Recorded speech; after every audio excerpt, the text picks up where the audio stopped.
안녕하세요. 포유법률사무소 이성열 손해사정사입니다. 오늘은 교통사고 가해자가 되었을 경우 어떻게 대응하는지에 대하여 알아보겠습니다. 자, 첫 번째로 교통사고 가해자 변호를 왜 포유법률사무소가 잘하나, 이거에 대해 한번 설명드리겠습니다. 교통사고로 피해자가 중상해 또는 사망한 사고에서 가해자에게 엄정한 형사처벌이 내려질 수 있습니다. 피해자 측과의 합의 여부나 동종 전과, 유무 등에 따라 벌금형에서 실형까지 처벌 수위가 천차만별입니다. 가해자의 고의로 인한 사고가 아니라면 과실 여부를 정확히 따져봐야 하는데, 해당 사건을 담당하는 변호사라면 다수의 소송 경험을 통해 과실을 부정하는 방법을 정확히 알아야 합니다. 사안별, 사실관계, 법리적 부분, 증거 수집 등 다양한 실무 경험으로 무죄, 집행유예, 낮은 액수의 벌금형, 기소유예 등의 처분을 받도록 근거를 마련해야 하는데, 이 부분이 저희 포유에서 수년간 수행해온 업무이기 때문에 데이터도 많고 경험치도 많아 성공 확률이 높다고 말씀드리고 싶습니다. 자, 두 번째로는 교통사고 가해자에게 꼭 권유드리고 싶은 말을 전달드리도록 하겠습니다. 교통사고 가해자라면 되도록 경찰 수사 단계부터 법률가와 동행하여야 합니다.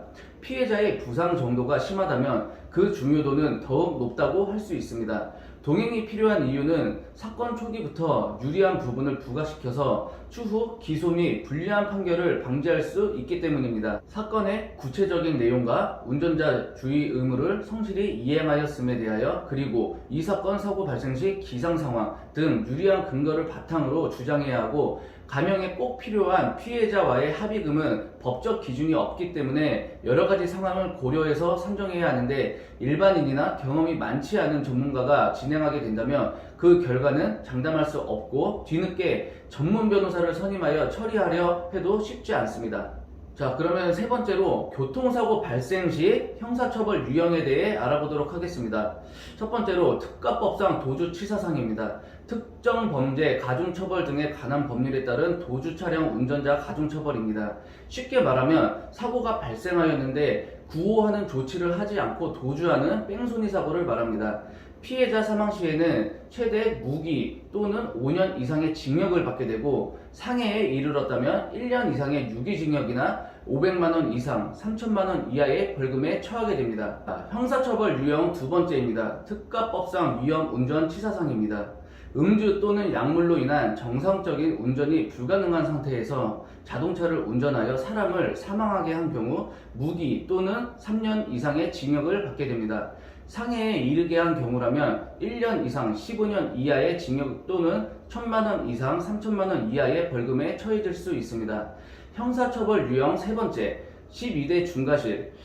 자주 발생하는 사고로 12대 중과실에 해당하면서 사람이 다치게 되는 경우인데, 종합보험을 가입했거나 또는 피해자가 처벌을 원치 않는다 하더라도 교통사고 처리 특례법에 따라 5년 이하의 금고 또는 2천만원 이하의 벌금형을 받게 됩니다.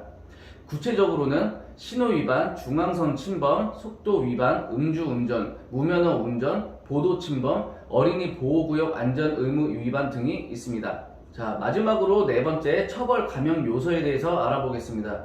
피해자의 부상 정도가 경미하거나 종합보험으로 인한 피해자의 손해가 전부 회복되었거나, 과거 동종 전과가 없거나 피해자와 형사 합의가 진행되었다면 기소유예 가능성도 있습니다.